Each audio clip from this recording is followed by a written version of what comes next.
যুবক বলতেছে আমার বোন, তারে আমি কামরার ভিতরে ঢুকাইলাম, ঢুকায় এবার আমি দরজাটা বন্ধ করতেছি। আমি মনের সুখে গান গাইতেছিলাম, হাসতেছিলাম। হঠাৎ করে আমার চোখ আমার বোনের চোখের দিকে পড়লো। তাকায় দেখি আমার বোন চোখের পানি ফালায়া ফালায়া কান্না করতেছে। সুন্দর চেহারা, পানিগুলা পড়াইতেছে। আমি ডাক দিয়ে বললাম, বোন আমার, তুমি কেন কান্না করতেছো? আমি তো তোমাকে জোর কইরাও আনি নাই, তুমি তো শর্ত দিয়েছো, তোমার শর্ত পুরা করি তো আমি এনেছি। তুমি তো ইচ্ছাকৃতভাবেই আমার সঙ্গে এখানে এসেছো। আর বড় কথা হচ্ছে এখন আমরা আনন্দ ফুর্তি করব, মজা তুমিও পাবে আমিও পাবো, তাহলে কান্না করার কি দরকার? তৃতীয় কথা হচ্ছে এখানে এই যে চার দেয়ালের ভিতরে আমি আর তুমি ছাড়া আর কেউ নাই, আমি আর তুমি ছাড়া কেউ নাই, কেউ জানবেও না, কেউ দেখবেও না, তাইলে কান্না করতেছো কেন? আমার বোন আমার কথা শুই না, লাফ দিয়ে উঠা বলে, ভাইজান আমার একটা কথা আছে, বলে বলো। তুমি বলছো এখানে কেউ নাই, আমি আর তুমি ছাড়া এখানে কেউ নাই, তোমার কথাটা মানলাম, কিন্তু তুমি আমাকে এই একটা গ্যারান্টি দাও, চার দেয়ালের ভিতরে বন্দি থাকলে আমার আল্লাহ দেখে না। বোন বাইরে প্রশ্ন করছে, তুমি আমার এমন একটা গ্যারান্টি দাও যে এই ঘরের ভিতরে আল্লাহ দেখে না। আমার বোন আমাকে ওয়াজ করা শুরু করে দিয়েছে, নসিহত করতেছে। আমার মন আস্তে আস্তে নরম হয়ে যাইতেছে। ও যুবক ভাইয়েরা, হে যুবতী বোনেরা, শুনিয়া লও, এই যে আমার বাবার বয়সী মুরব্বী পার্শ্বে বসা, সামনে বসা আছে, কোনো লজ্জা হয় কথাগুলা বলতে হয় ওয়াজের খাতিরে। বর্তমান যুব সমাজ ওপেনলি যে কাজগুলা করে আমি দেখি, নিজে নিজে মাঝে মাঝে গাড়িতে বিভিন্ন জায়গায় প্রোগ্রামে যাই, নিজে নিজে দেখে চোখের মধ্যে রুমাল দিই, চোখের উপরে রুমাল ফেলে দিই। কি করবো করবো কি বলেন? নোংরা হয়ে গেছে দেশ। এবার বোন ডাক দিয়ে বলে, ভাইজান তুমি কি জানো, কোন একটা নারী একটা পুরুষ যদি বিবাহ সম্পর্ক ছাড়া একত্রিত হয়, আল্লাহর জমিন তার উপরে লানত করতে থাকে, জমিন তাকে গিলে ফেলতে যায়, আসমান তার উপরে ভেঙে পড়তে চায়। আমার বোনের এই কথা শুই না, দরজাটা খুইলা আমি একটা দৌড় দিছিলাম। আজ পর্যন্ত আমার বোনের সামনে যায় পড়ি নাই। কেন? বলে আমাকে একমাত্র আল্লাহর উপস্থিতির ভয় আমাকে ফিরায়া ফেলাইছে। কেন? বলে আল্লাহর উপস্থিতির ভয় আমাকে ফিরাইছে। আল্লাহ, ওই যে একটা বিষয় মনে রাখবেন, কোটি কোটি টাকার মালিক আপনি, এরপরেও আপনার মধ্যে শান্তি নেই। কারণ হচ্ছে আপনি নিয়ামত পাওয়ার পরে শুকরিয়া আদায় করেন না। কোটি টাকা থাকলেই শান্তি পাওয়া যায় না। এমনও আল্লাহর বান্দা দুনিয়ার জমিনে আছে, এক বেলা খাইলে আর এক বেলা খাওয়ার মতো চাইল ঘরের ভিতরে নাই। এরপরও যা জিজ্ঞাসা করেন, ভাইজান আপনি কেমন আছেন? বলে আলহামদুলিল্লাহ, আমি বড় ভালো আছি, বড় ভালো। এই মানুষগুলো যদি কথা বলে আমি ওয়াজ করবো কেমনে বলেন?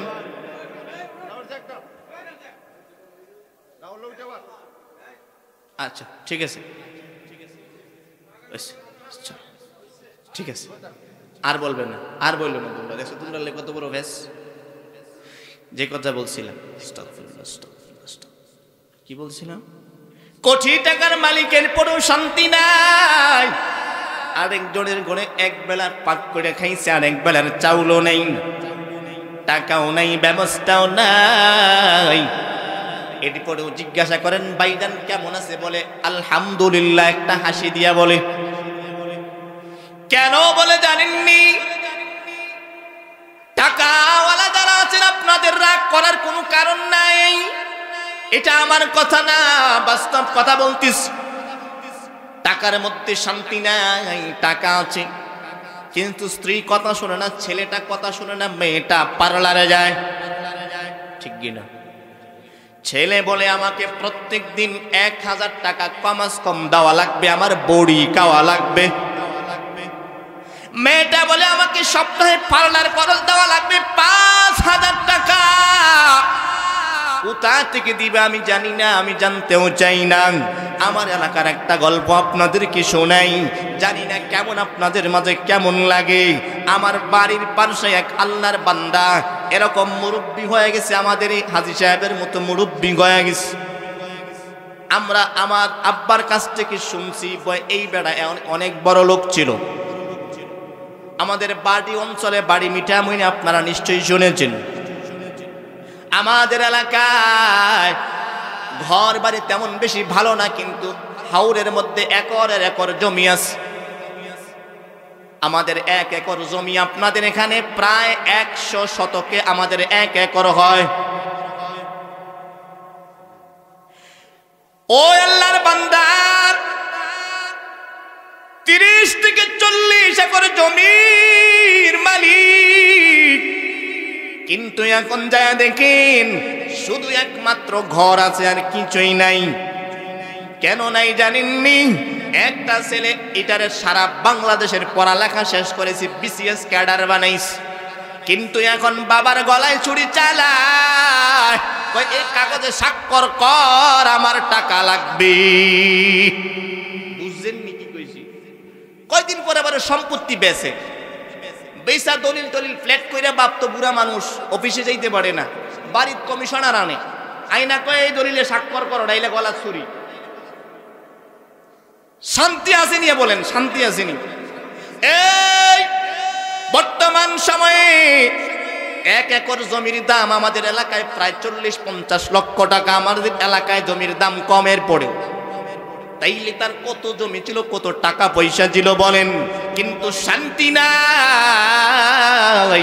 সন্তান মানুষ হয় নাই, স্ত্রী কথা শুনে নাই, মেয়ে কথা শুনে নাই।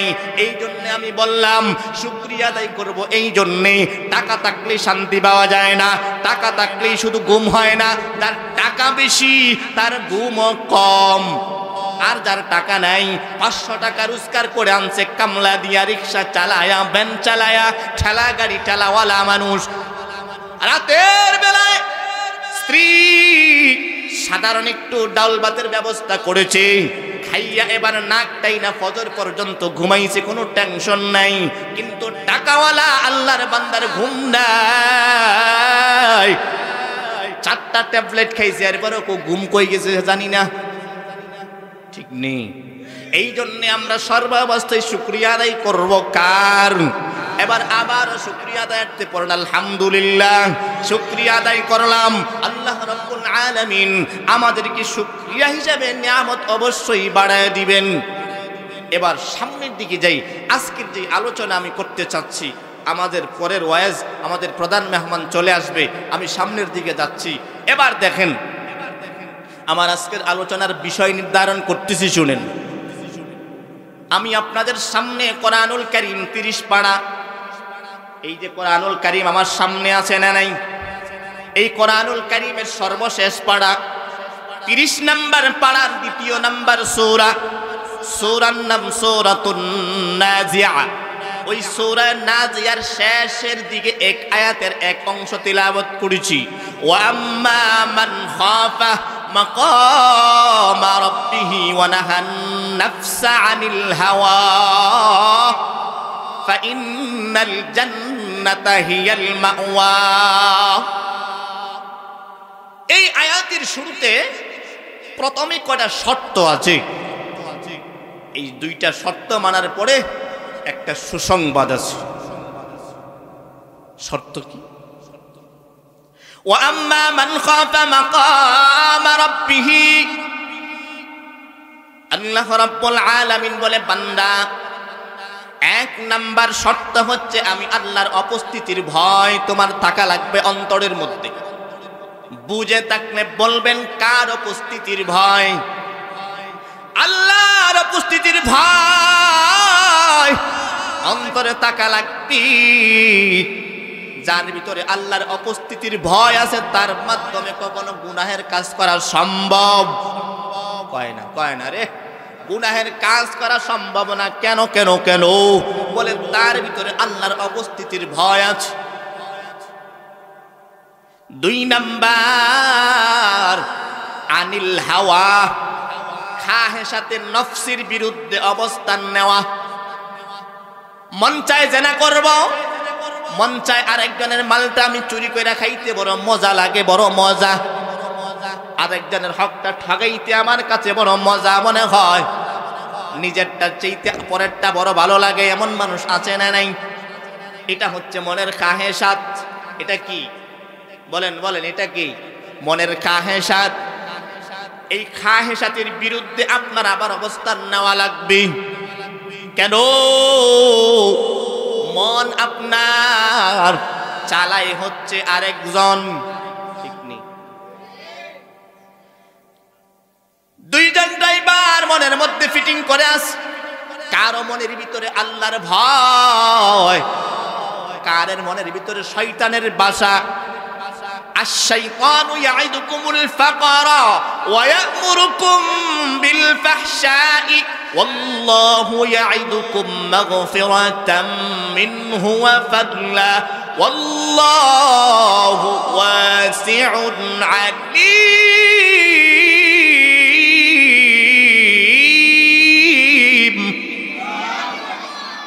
কারো মনের মধ্যে শয়তানের পাকড়াও করে ফেলছে। যত বুঝান সে বুঝবে না, আর উল্টা করবে, ঠিক কিনা জোরে কোন? আপনি বললেন ভাইজান নামাজ পড়া লাগবে, কয় নামাজ তুমি বইরা কি করছো জবাব দাও। তুমি যে নামাজ পড়তে পড়তে বুড়া হয়ে গেলা, তুমি নামাজ পড়ে কদ্দুর আগাইছো জবাব। ওই তুমি নামাজ পড়ো, তোমার ঘরে খানা নাই। আমি নামাজ পড়ি না, আমি কোটি টাকার মালিক। এর ভিতরে শয়তানে পুরোপুরি বাসা বানায় ফেলাইছে। এই জন্য আল্লাহ রাব্বুল আলামিন বান্দাকে ডাক দেয়া কয়, বান্দা শুনিয়া নাও, তুমি যদি 2টা জিনিসকে এক সমন্বয় করে চালাতে পারো, 1 নাম্বার আমি আল্লাহর উপস্থিতির ভয়, 2 নাম্বার মন চাই জিন্দেগি করবা না। ক্বালা রাসূলুল্লাহ সাল্লাল্লাহু আলাইহি ওয়াসাল্লাম, মান আরাফা নাফসাহু ফাকাদ আরাফা রাব্বাহ। বান্দা তোমার মন চাই জিন্দেগি চলবে না। আল্লাহ রাব্বুল আলামিন যেমনে তোমাকে চলতে বলেছেন এমনে তোমার চলা লাগবে। নিজের ইচ্ছাকৃতভাবে চললে হবে নি? বলেন যুবক ভাইয়েরা, বলো হবে নি? আমার আগে হযরত মূল্যবান কথা বলতেছিলেন, বর্তমান যুব সমাজ বড় নষ্ট হয়ে গেছে। ভাত খাইতেছে, মোবাইল টানা খাইতে পারে না, ঘুমাইতে গেছে মোবাইল টানা চলে না, হেডফোন লাগাইয়া ডিজে গান শুনে সারাদিন। এই নাফরমান, তুই যে ডিজে গান শুনতেছো, চোখ দিয়ে মোবাইল চাপতেছো, চোখ কি তোর বাবাই বানাইছে না আমার বাবাই বানাইছে? কার বাবাই চোখ বানায় নাই? চোখ কে দিছে বলেন? আরো আসতে বলেন, চোখ কে দিছে বলেন? আল্লাহ রাব্বুল আলামিন চোখ দিছে। সূরাতুল বালাদের ভিতরে আল্লাহ বলেন, আলাম নাজআল লাহু আইনাইন। আল্লাহ রাব্বুল আলামিন বলে, বান্দা তোকে আমি আর চক্ষু দান করি নাই? এই চোখ কি তোরে আমি মোবাইল চাপার জন্য দিছি নাকি? এই চোখ কি তোরে মাইয়া সাইবার লাইগা দিছি নাকি? ইফটিজিং করবার লাগিও তোকে চোখ দেই নাই। তোরে আমি মোবাইল চাপার জন্যও চোখ দেই নাই। জেনা করবা এই চোখ দিয়া? না না না, এই চোখ দিছি কোরআনের পৃষ্ঠা দেখবি। কি দেখবি ক? আরো আস্তে ক, কি দেখবি? কোরআনের পৃষ্ঠা দেখবারে ভাই। ও মুরব্বি বাবারা, জীবনটা তো খাটায়া ফেলাইছেন, সময় তো শেষ, চাইলেও তো পারতেছেন না। কিন্তু এখনো সময় আছে, কোরআনের সঙ্গে মহাব্বত লাগায়া দেন, জীবনটা চেঞ্জ হয়ে যাবে। এই আলোচনায় আমি যেতে চাই না, লম্বা সময়ের প্রয়োজন। আমার আম্মা জানেরা, বোনেরা পর্দার অন্তরালে আছে না নাই? মহিলা প্যান্ডেলে অনেক মহিলা আসছে, আমি আপনাদেরকে বলি শুনিয়া নেন। শুধু পুরুষদেরকে ওয়াজ করি না, আমরা আপনাদেরকে ওয়াজ করি। বর্তমান সময়ে দুইটা জিনিসের সমন্বয়ে যুবক শেষ। এক নাম্বার ওই যে মোবাইল, দুই নাম্বার আম্মা জান এবং বোনদের ফ্যাশন। কয় না রে, কয় না। দুই নাম্বার মহিলাদের ফ্যাশন আর আম্মা জানেরা যেই সিস্টেমে বের হয়, বাবারে স্বামী বিদেশ টাকা পাঠায় মাসে মাসে ডলার, রিয়াল, দিনার। এই বেড়ি কটিয়াদির ব্যাংকে যাবে, ব্যাংকে যাওয়ার জন্য তার 1 ঘন্টা লাগছে রেডি হইতে, ঠিক কি না? প্রয়োজন নাই সাজগুজের, আসেনি? আছে, বৈধতা আছে, ইসলামে বৈধতা দিছে নাই? আরে আম্মা জানেরা শুনিয়া না, বর্তমান সময়ে স্বামীর টাকা আপনি অপচয় করে সাজগোজ করতেছেন। আপনি কি জানেননি আপনার স্বামী ছাড়া সাজগোজ দেখানোর জন্য কার অনুমতি নেই?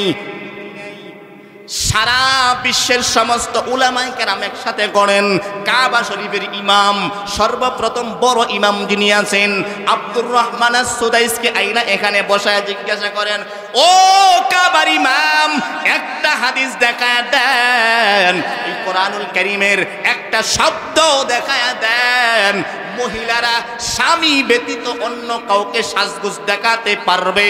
কথা দিলাম, মিডিয়া হাজির, আমি মিডিয়ার সামনে কথা দিলাম, এই যে শত শত জনতার সামনে কথা দিলাম, লম্বা জামা রাখবো না, পাগড়ি রাখবো না, বয়ান আর করবো না। আপনারা কি বলেন দেখাতে পারবেনি? পারবে না? সারা বিশ্বের উলামায়ে কেরামরা একত্রিত কর, কেউ দেখাতে পারবে না। কেন? কোন জায়গায় উল্লেখ নাই যে স্বামী ছাড়া অন্য কাউকে সাজগোজ দেখাইবা। কিন্তু বর্তমান সময়ে হাটে যান, বাজারে যান, মার্কেটে যান আর দোকানে যান, শুধু নারী আর নারী। সুবহানাল্লাহ কইছি নামনে, নাউজুবিল্লাহ কোন নামিয়া। এমনও মাঝে মাঝে হয়, কটিয়াদির বাজারে মাঝে মাঝে যাই অনেক কিছু কেনার জন্য, আমাদের কিশোরগঞ্জেও যাই, মিঠামইনেও যাই। মাঝে মাঝে এমন পরিস্থিতিতে পড়া লাগে, জানেননি কি পরিস্থিতিতে পড়া লাগে? পরিস্থিতিটা এমন দাঁড়ায় যায়, ওয়াইটিং এ থাকা লাগে 10 মিনিট। কই ওয়াইটিং এ থাকা লাগে 10 মিনিট। কয় হুজুর অপেক্ষা করেন, আবারে বিদায় কইরা লই। আবারে বিদায় কইরা লই হুজুর, ওয়াইটিং এ থাই। কি আর করমু, বেচারা এতিমের মতো ওয়াইটিং এর মধ্যে দাঁড়ায় থাই। কারণ বাংলাদেশ এগো এখন আর হেরান না, এখন আমরা একদল তো কইছে, ঠিক কিনা জোরে কোন? কিয়ামতের আলামত এসে গেছে, তাই তো ঘরের নারী রাস্তায় নেমেছে, ঠিক কয় না রে? কিয়ামতের আলামত এসে গেছে, তাই তো ঘরের নারী রাস্তায় নেমেছে। বোরকা পরা বোরকা যারা হাট বাজারি ঘোরে তারা, বোরকা পরা বোরকা যারা হাট বাজারি ঘোরে তারা, কেউ বা আবার বোরকা পরে মুখটা খোলা রেখেছে। কিয়ামতের আলামত এসে গেছে, তাই তো ঘরের নারী রাস্তায় নেমেছে। হাট বাজার আর মার্কেটে যান, দেখবি শুধু নারী, কেউ বা আবার সেজে গোজে করছে দোকানদারি। হাট বাজার আর মার্কেটে যান, দেখবি শুধু নারী, কেউ বা আবার সেজে গোজে করছে দোকানদারি। সব কিছুতেই আছে নারী, কেউ বা চালায় হোন্ডা গাড়ি, সব কিছুতেই আছে নারী, কেউ বা চালায় হোন্ডা গাড়ি, কেউ বা অফিস আদালতে চাকরি করতেছে। কিয়ামতের আলামত এসে গেছে, তাই তো ঘরের নারী রাস্তায় নেমেছে। এবার ঠিক যে কইছেন, আমনে কি হইছেন? আমনে কি চুরি বইরা বইসা রইছেন কি লিগা? আমনে এরে বাইরে এবার দেন কাহির আগে জবাব দেন। মুসলমান ইমানদার আল্লাহর গোলাম, বহুত কথা বলেছি, অনেক কথা বললাম, এবার আলোচনার দিকে যাই। আম্মা জানেরা, বোনেরা, আমার ইচ্ছা মতো দুলাই দিতেছে মনে হয়। আজ থেকে আরো প্রায় এখন 25 সাল চলতেছে। 2013 সালে আমি যখন ছাত্র মাদ্রাসায় পড়ি, মাদ্রাসার বন্ধের সময় বাড়িতে আসলাম। এই যে এখন যে গজলটা আপনাদের মাঝে গাইলাম, যে সঙ্গীত আপনাদের মাঝে গাইলাম, এই সঙ্গীতের 5টা কলি আছে, আমি মাত্র গাইছি একটা। বলেন কয়টা?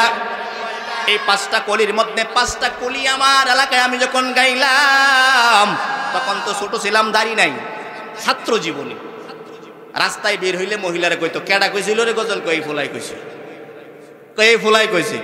হে গজল শিখছে কইতে, হ্যাঁ কই পরে গোটা নারায়ণগঞ্জ। কইলে কি তো চাউলা হইছে, এটা আমরা দেশের ভাষা আর কি। কইলে কি তো চাউলা হইছে।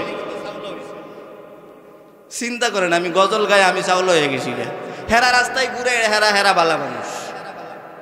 আল্লাহ আল্লাহ আমাদের সবাইকে হেফাজত করেন, বলে না আমিন। আম্মা জানেরা, বোনেরা, আমি আপনাদেরকে অনুরোধ করি, আপনারা এভাবে চইলেন না, এভাবে ঘুরেন না। আরে দুনিয়া কয়দিনের, কয়দিন বাঁচবেন? নিজের দিকে তাকায় দেখেন। একটা সময় আপনি ওই ঘরের ভিতরে আসছেন নতুন বধূ সাইজা, শাড়ি একটা বেনারসি পইরা আসছেন, আপনাকে শত শত মহিলারা দেখার জন্য গেছে। একটা সময় এমন হয়ে যাবে, হঠাৎ করে আপনার মৃত্যু এসে যাবে। যেই ঘরের ভিতরে আপনি লাল শাড়ি পইরা আসছেন, ওই ঘর থেকে আপনাকে সাদা কাপড় পরাইয়া বিদায় দিয়ে দিবে। দুনিয়ার জমিনে আপনার হাজবেন্ডের টাকা আছে, স্বামীর টাকা আছে, বোনেরা বাবার অনেক টাকা আছে, ভাইয়েরা বিদেশ আছে, প্রবাসে আছে, অহংকার করে চলেন, সাজগোজ করে চলেন। আপনি কি জানেননি এই সাজগোজের মাধ্যমে আপনার মান কমতেছে, বাড়তেছে না? আপনারা কি বলেন, সাজগোজ করলে মেয়েদের মান কমে না বাড়ে?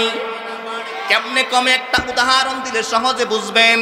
যেমন মনে করেন বেতাল বাজারে দেখছি আমি কলা বেশি কিনা, কলা বেচে, আপনারা বলেন কলার মধ্যে উপরে চামড়া থাকিনি, চামড়া থাকে, কলাওয়ালা চামড়া, কলা নিয়ে বেচতেছি। সবরি কলা আছে, বিচিওয়ালা কলাও আছে, বিচি ছাড়া কলাও আছে, সবগুলা কলা বিক্রি হয়।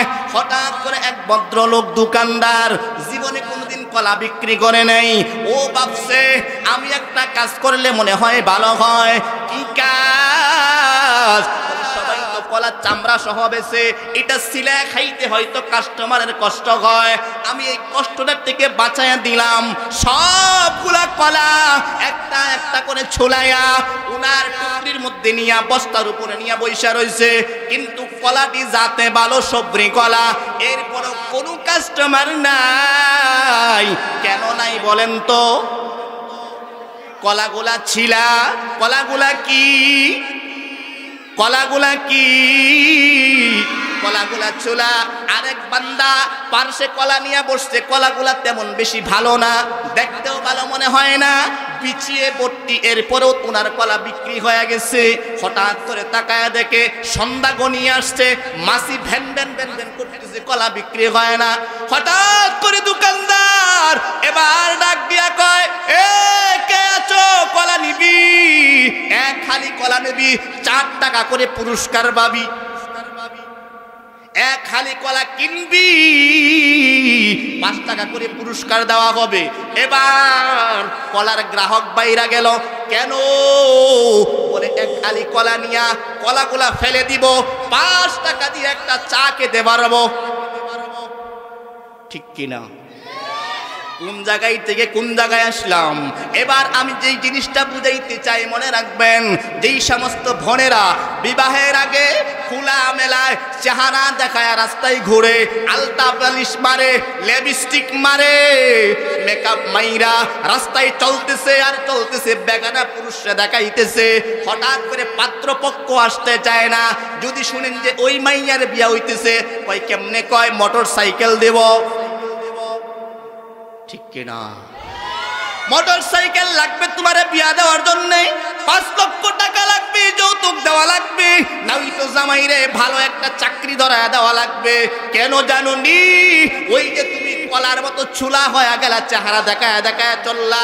আর একটা বোন, তোমার লগের বাড়ির একটা বোন গরিব মানুষ, মহিলা মাদ্রাসায় লেখাপড়া করেছে, মুখোশ পইরা হাত মোজা পা মোজা লাগাইছে, তাকে কোনোদিন কোনো পুরুষ দেখে নাই, দেখতে পারেও না।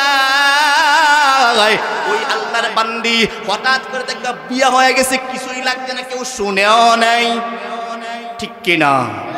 এই জন্য আমি আম্মাজানদেরকে বলি, বোনদেরকে আবার বলি, আপনারা এখনো সময় আছে, ঠিক হয়ে যান। আপনারা যদি ঠিক হয়ে যান, আমাদের যুব সমাজ ঠিক হয়ে যাবে। আমি আমার আলোচনার সামনের দিকে আগাই। ওয়া আম্মা মান খাফা মাকামা রাব্বিহি ওয়া নাহান নাফসা আনিল হাওয়া। এক নাম্বার আল্লাহর উপস্থিতির ভয়, দুই নাম্বার খাহেজাতে নফসের বিরুদ্ধে অবস্থান নেওয়া। এবার আল্লাহর ভয় কেমনে করবেন? বিকাল বেলায় তওবা করছেন, আস্তাগফিরুল্লাহ, আর সুদ খামুনা। পরের দিন সকাল বেলা আইসে, বাইসা আই শনিবার ঈদ আসি তো, বেশি না, একটু বাড়ায় দেবনে, তুই কিছু দেখে আল্লাহর হস্তে আমি বিপদে পড়ছি। এবারে মনে মনে নিজে নিজে মুফতি সাহেব কেমনে কয়, আরে হ্যাঁ বিপদে পড়ছে, আমি একটু ইন্টারেস্ট বেশি পাম। হুজুররা যত বলা বলুক না, কি হয়েছে, হে বেটা বিপদে পড়ছে, দিয়ে দিছে। আপনারা বলেন এটা কি আল্লাহর ভয় হলো নাকি? জোরে কোন, আল্লাহর ভয় হলো নাকি বলেন না? ডাক্তারের কাছ থেকে ওষুধ আনছেন, ওষুধ খেয়াল করেন কথা, প্রেসক্রিপশন দেখায় ওষুধ আনছেন, ডাক্তার বলছে সাবধান, এটা অ্যান্টিবায়োটিক ঔষধ, এটা কম খাওয়া লাগবে, বেশি খাওয়া যাবে না। আপনার কি মনে হয় আপনার ভালো হবে না আপনি মৃত্যুর কোলে নিজের নিজে ঠেলে দিবেন? মৃত্যুর কোলে নিজের নিজে ঠেলে দিবেন। যারা আমরা উলামায়ে কেরামের চাইতে বেশি বুঝে, বেশি, এরা নিজেরা জাহান্নামের আগুন থেকে বাঁচবে তো দূরের কথা, এরা কঠিন ওই জাহান্নামের আগুনে নিজের ইচ্ছায় লাফ দিয়ে পড়তে চাইতেছে। এই জন্যে আমি বলতে চাই, উলামায়ে কেরামের পরামর্শে চলা লাগবে, ঠিক কিনা জোরে কোন? আপনাদের খারাপ লাগতেছে নি বলেন? আমি একটা ঘটনা শুনাই আপনাদের, এই ঘটনা শুনে গিয়ে আপনারা আল্লাহর ভয়ের কিছুটা আন্দাজ করতে পারবেন। ঘটনাটা কোনো বানানো কিচ্ছা না, কোনো কাহিনী না। কোরআনুল কারীমের পরে একটা কিতাব আছে যার মান, ওই কিতাবের মান কোরআনুল কারীমে দেওয়া হয়, আসহাবুল কুতুব বলা হয়। ওই কিতাবটার নাম হলো বুখারী। বলেন কি নাম? জিন্দেগিতে আলিফ বাতা ফারুক সানা ফারুক জিগাইলে কই বুখারী শরীফ পারি আমি।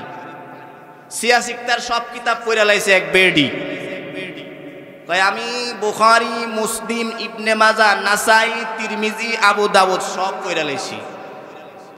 একবারে মৌলবি, মুফতি না মুক্তি, ঠিক নেই? যাই হোক, যেটাই হোক আর না হোক, এখন গাতার ভিতরে আছে, ওনার বাহিরে লাভ নাই, সামনে যাই। আসহাবুল কুতুব বুখারী শরীফের লেখকের নাম ইসমাইল বুখারী আল ইয়ামিনী রাহিমাহুমুল্লাহু তাআলা। বুখারী আউয়াল প্রথম খণ্ডের ভিতরে একটা ঘটনা আনছেন, 3 যুবকের ঘটনা। এই যুবকেরা শুনিয়া দাও, আমাদের জন্য বড় গুরুত্বপূর্ণ একটা ওয়াজ করতেছি। 3 যুবকের ঘটনা। কি ঘটনা? 3 যুবক রাস্তা দিয়ে পথ চলতেছে, বহু আগের কথা বলতেছি। মরুভূমির রাস্তা, কোনো ব্যবস্থাপনা, ভালো কোনো ব্যবস্থাপনা নাই। এখন বেতাল বাজার থেকে বা কটিয়াদির বাস টার্মিনাল থেকে জলসিরি বাসে উঠলে, উজান বাড়িতে উঠলে গাজীপুর যেতে সর্বোচ্চ 3 ঘন্টা,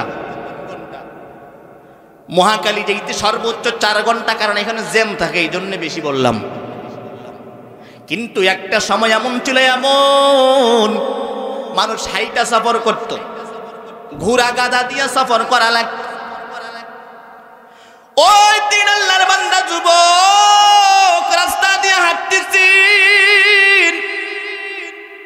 সফরে যাইতেছেন, হঠাৎ করে তাকায়া দেখে তাদের একটু ক্লান্তি চলে আসছে। আগে এত সুন্দর রেস্ট হাউসের ব্যবস্থা ছিল না, হোটেল ছিল না, রেস্তোরাঁ ছিল না, ঘন ঘন চার স্টল ছিল না। তিনজন যুবক কোথায় আশ্রয় নিবে, কোথায় জিরাবে, জিরানি কয় গ্রাম্য ভাষায়, কোথায় বিশ্রাম নিবে, বিশ্রাম নেওয়ার জন্যে তিনটা যুবক তাকায়া দেখে পাহাড়ে একটা গুহা দেখা যায়। ওই মানুষগুলা হাইটা সফর করনে ওয়ালা মানুষগুলা পাহাড়ের গুহার ভিতরে বিশ্রাম নিত আগেকার সময়ে। আর যদি কোথাও বড় বড় গাছ পাওয়া যাইতো, গাছের নিচে বৈশা বৈশা আরাম করার জন্য, বিশ্রামের জন্য বৈশা যাইতো, ঠিক কিনা? ঠিকটা আর একটু ছোট করে গো, একালিপ টান দেওয়া লাগতো না, একালিপ টান দিলে তো আমার রজের ব্যাঘাত করবো। যে কথা বুঝাইতে চাইছিলাম, তিন আল্লাহর বান্দা যুবক ওই পাহাড়ের গুহায় বৈশা গেছি, তারা বিশ্রাম নিতেছে। হঠাৎ করে বাহিরে ঝড় শুরু হয়েছে, ঝড়। যেই সমস্ত ভাইয়েরা প্রবাসী ছিলেন, চৌদিতে ছিলেন বা বিভিন্ন মরুভূমি এলাকায় ছিলেন, আপনারা হয়তো মরুভূমির ঝড় দেখেছেন, বাতাসের সঙ্গে বালু রে বালু। ওই ঝড়ের কবলে পইরা হঠাৎ করে একটা বিশাল পাথর ওই গুহার মুখের মধ্যে আইসা গুহার মুখটা বন্ধ হয়ে গেছে, গুহার মুখটা অন্ধকার হয়ে গেছে। তিনটা যুবক এবার কান্না করতেছে, আশ্চর্যজনক সমস্যা, কেমনে বের হব? এরা পাথরের মধ্যে দুইরা এমনি ধাক্কাইতেছে পাথর সরানোর জন্যে, মনে হয় পাথর ধাক্কায় না, পুরা পাহাড়ি ধাক্কাইতেছি, পাথর এক চুল পরিমাণও নড়তেছে না। এবার কান্নার রোল পড়ে গেছি। তিন যুবক কান্নাকাটি করে, হায় হায়, এমন এক নীরব নির্গুম পাহাড়, এদিক দিয়ে কোনো মানুষ যাবেও না, গেলেও চিৎকারের আওয়াজ বাহিরে যাবে না, আমাদেরকে কেউ বাঁচাতে আসবে না, মনে হয় আমাদের এখানে পয়সা গইলাই মরা লাগবে।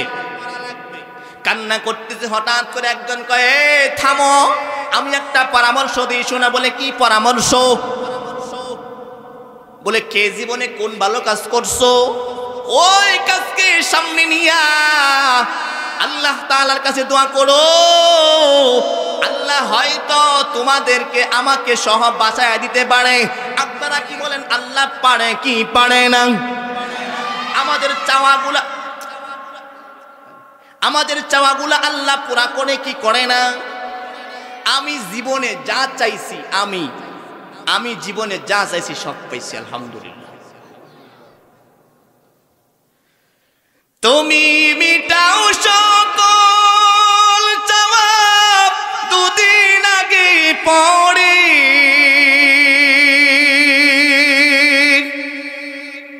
তোমার কাছে সকল পাওয়া সবই তোমার তরে, ঠিক নেই?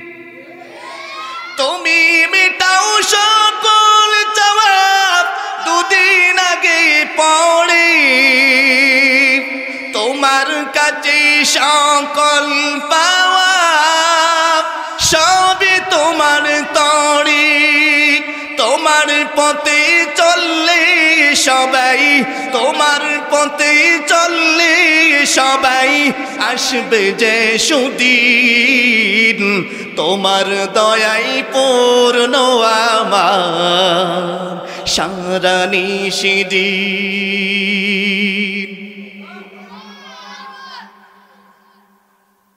এবার তিন যুবক দোয়া করতেছে আর বলতেছে, মালিক, আমরা এখন আমাদের প্রত্যেকের জীবনের আমল নিয়ে আপনার কাছে প্রার্থনা করতেছি, আপনি আমাদের দোয়াকে কবুল করে নেন, আমাকে ওই পাথরের বিপদ থেকে উদ্ধার করেন। প্রথম নাম্বার যুবক কি দোয়া করছে ভালো করে শোনেন। যুবক এবার বলে, আল্লাহ,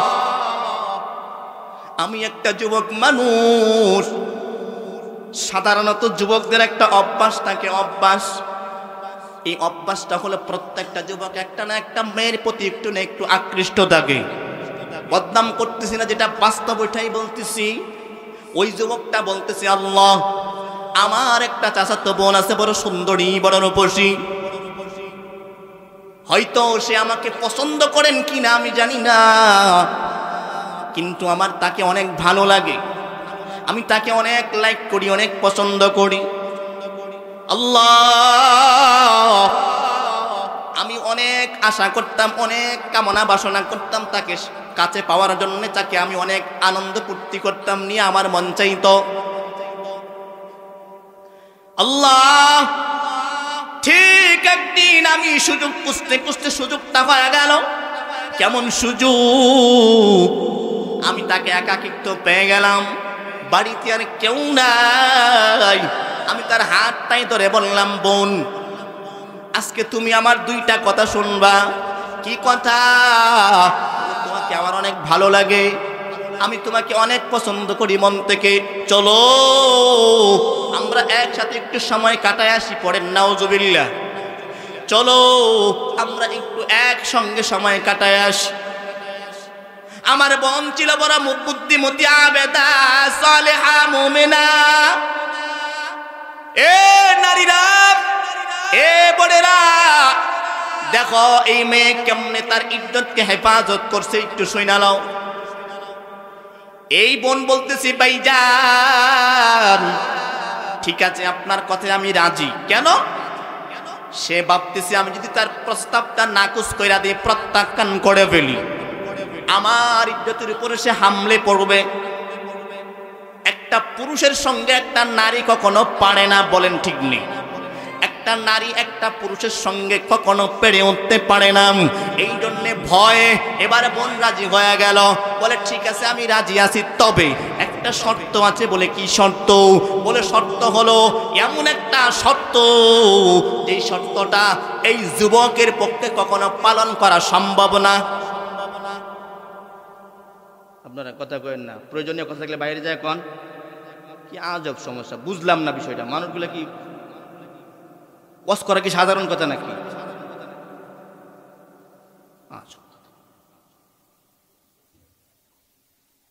কি বলছিলাম? শর্ত না? শর্ত কি শর্ত? এমন একটা শর্ত দিছে, মনে করেন কিছু টাকা, মোটা অঙ্কের একটা টাকা দাবি করছে।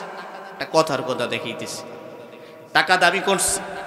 বলে এত পরিমাণ টাকা যদি আমার হাতে এনে দিতে পারো তাহলে তোমার শর্তে রাজি। কেন?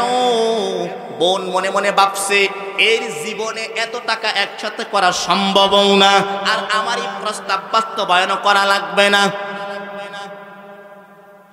কিন্তু আল্লাহর যুবক বলে, আমি নাসুর বান্দা, আমি পরিশ্রম করে মাথার গাম পায়ে ফালাইয়া রাতকে দিন কইরা, দিনকে রাত কইরা আমি টাকাগুলা ইনকাম করে ফেললাম, উপার্জন করে ফেললাম।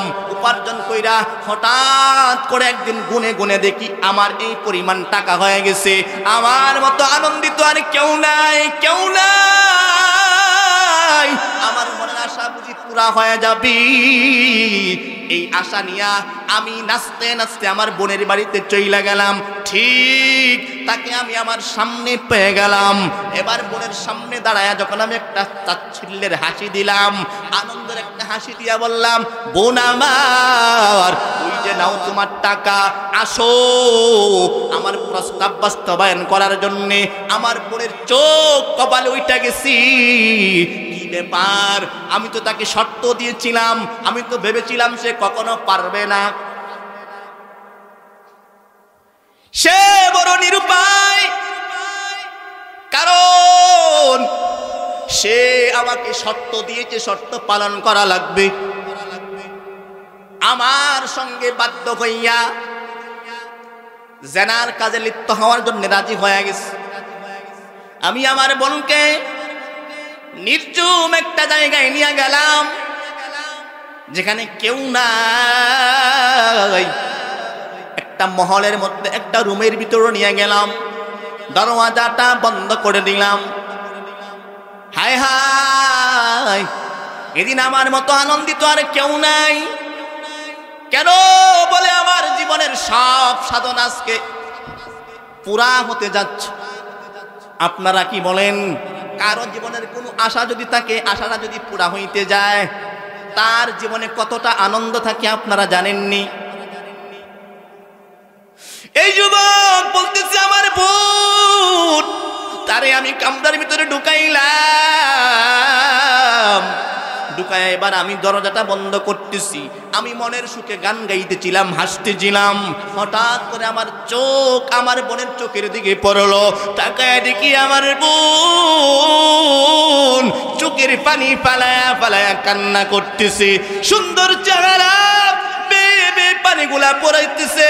আমি ডাক দিয়ে বললাম, বোন আমার, তুমি কেন কান্না করতেছো? আমি তো তোমাকে জোর কইরাও আনি নাই, শর্ত দিয়েছো, তোমার শর্ত পুরা করি তো আমি এনেছি। তুমি তো ইচ্ছাকৃতভাবেই আমার সঙ্গে এখানে এসেছো। আর বড় কথা হচ্ছে, এখন আমরা আনন্দ ফুর্তি করব, মজা তুমিও পাবে আমিও পাবো, তাহলে কান্না করার কি দরকার? তৃতীয় কথা হচ্ছে, এখানে এই যে চার দেয়ালের ভিতরে আমি আর তুমি ছাড়া আর কেউ নাই, আমি আর তুমি ছাড়া কেউ নাই, কেউ জানবেও না, কেউ দেখবেও না, তাইলে কান্না করতেছো কেন? আমার বোন আমার কথা শুই না, লাভ দিয়ে উঠা বলে, ভাইজান আমার একটা কথা আছে, বলে বলো। তুমি বলছো এখানে কেউ নাই, আমি আর তুমি ছাড়া এখানে কেউ নাই, তোমার কথাটা মানলাম, কিন্তু তুমি আমাকে এই একটা গ্যারান্টি দাও, চার দেয়ালের ভিতরে বন্দি থাকলে আমার আল্লাহ দেখে না। বোন বাইরে প্রশ্ন করছে, তুমি আমার এমন একটা গ্যারান্টি দাও যে এই ঘরের ভিতরে আল্লাহ দেখে না। আমার বোন আমাকে ওয়াজ করা শুরু করে দিয়েছে, নসিহত করতেছে। আমার মন আস্তে আস্তে নরম হয়ে যাইতেছে। ও যুবক ভাইরা,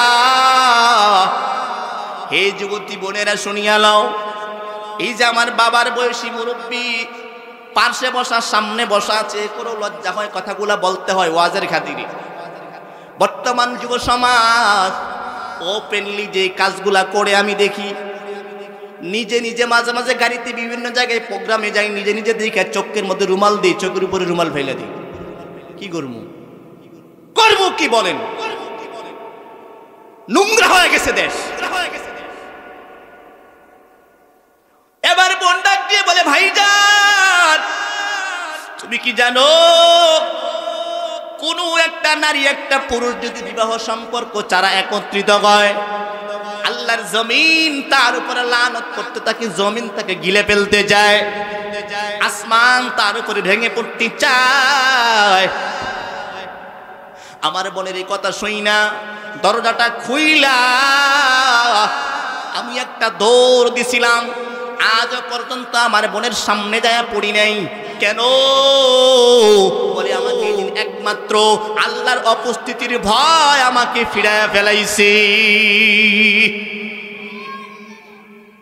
কেন? বলে আল্লাহর উপস্থিতির ভয় আমাকে ফিরাইছে। আল্লাহ, ওই যে আমি আমার জীবনের সবচেয়ে বড় আশা করতেছিলাম, ওই আশাটার নিমিষে আমি বাতিল করে দিলাম আপনার উপস্থিতির ভয়ে। আপনার যদি ওই আমলটা পছন্দ হয়, তাইলে আপনি আমাদেরকে ওই পাথরের বিপদ থেকে হেফাজত করেন।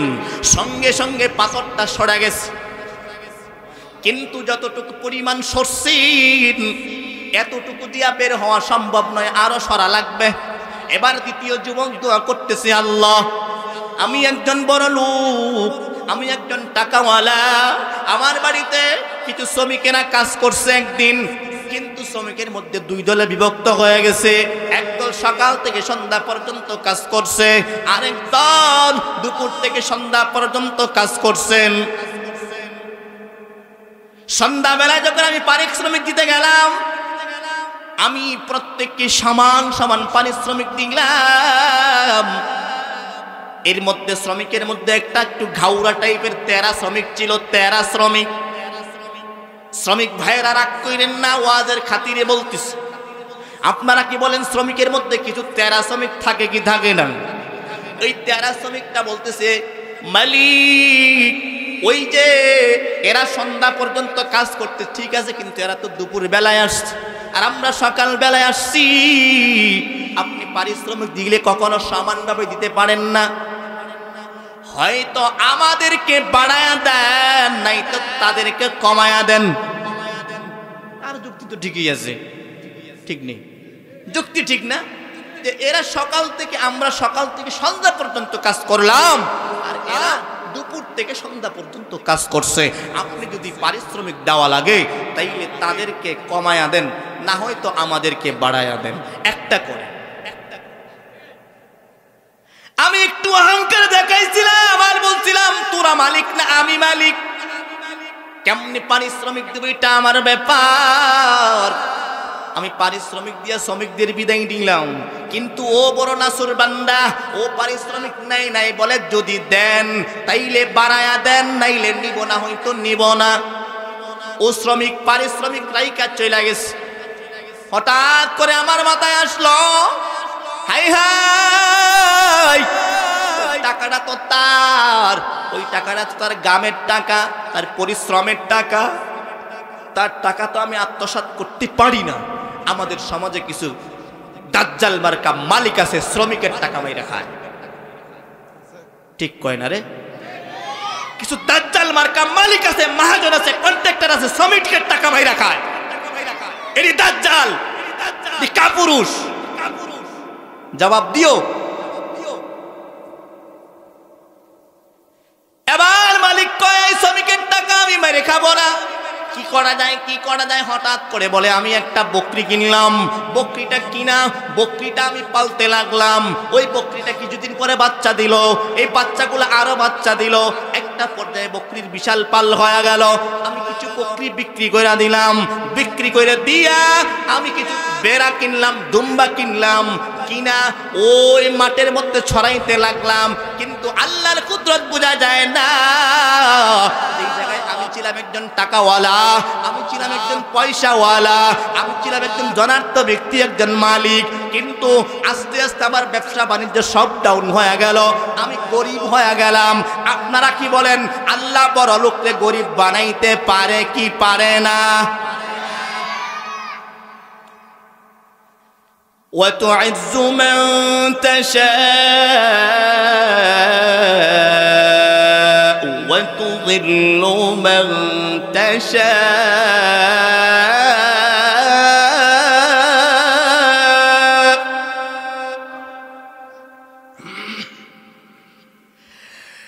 وتعز من تشاء وتضل من تشاء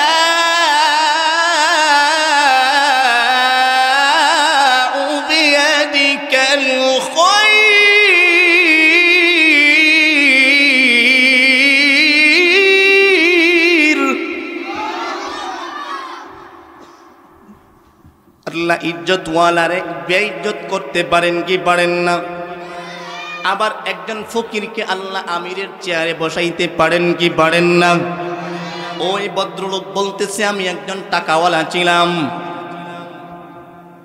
আমি একজন টাকাওয়ালা ছিলাম, আমি হঠাৎ করে আস্তে আস্তে গরিব হয়ে গেলাম, কিন্তু দেখা গেল ওই যে শ্রমিকের অল্প টাকার মধ্যে আল্লাহ এমন পরিমাণ বরকত দিছে, এমন পরিমাণ বরকত, তার এখন বকরি বেড়া দুম্বা অনেক হয়ে গেছে, বিশাল বড় চারণভূমি হয়ে গেছে।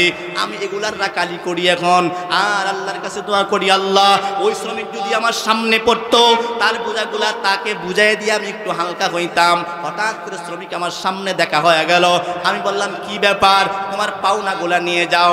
এবারও শ্রমিক একই উত্তর দেয়, তবে বাড়ায়া দেন, দিলে নিমু নাইলে নিমু না। বাড়ায়া দিলে নিবা? ওই যে তাকায়া দেখো সব তোমার। শ্রমিক তাকায়া দেখে মাঠ ভর্তি ছাগল, বকরি, বেড়া, দুম্বা। শ্রমিক কয় আপনি কি টিটকারি করার জায়গা পান না? আমার সাধারণ পারিশ্রমিকের টাকা কি এত বড় মাঠ ভর্তি দুম্বা বেড়া? কয় এই ঘটনা এইভাবে আমি জমাইলাম, আমি সংক্ষেপ করছি, হুজুর চলে আসছেন। এবার শ্রমিক তার পাওনা বুঝে নেওয়ার পরে আমাকে বলছে, মাজন আপনি চাইলে অর্ধেকগুলা বকরি বেড়া রাইখা দেন, আমি রাখি নাই।